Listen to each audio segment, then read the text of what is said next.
त्या नवऱ्याला कुणी नको, तो आकाशातनं पडलेला पाहिजे, वरचं नको, पुढचं नको, खालचं नको, मागचं नको. कसं झालं ना?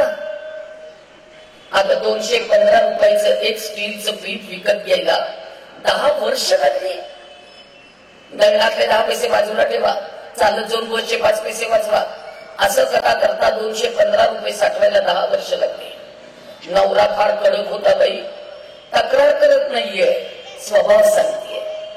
कारण आमचा काळ असा होता, नवऱ्याने मारलं, पावसाने सोडलं, सांगायचंय कोणाला?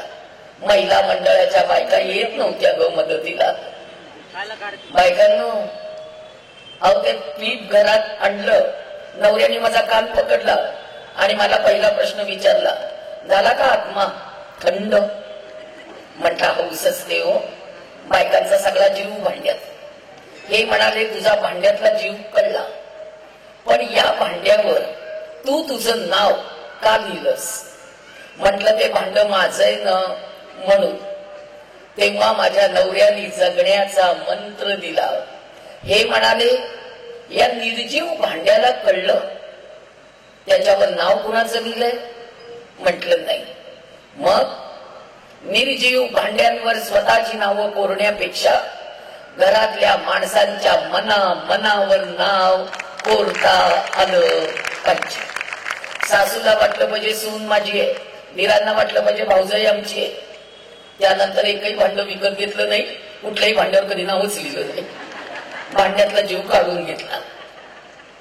शिवशक्तीचं मिलन म्हणजे संसार. आपण मोजून 10 मिनिटं नवऱ्याची बायको असतो, मोजून 10 मिनिटं.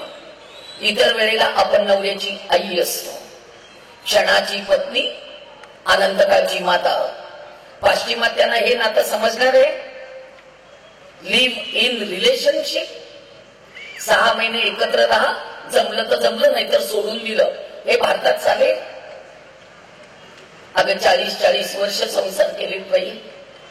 एका परक्या माणसाला आपलं म्हणायचं, त्याचं चांगलं, त्याचं वाईट, त्याचं घर, त्याची माणसं, त्याचं कमीपणा, त्याची संकट, त्याची दुःख, सगळं आपलं मानून संसार करायचा काय सोपं आहे?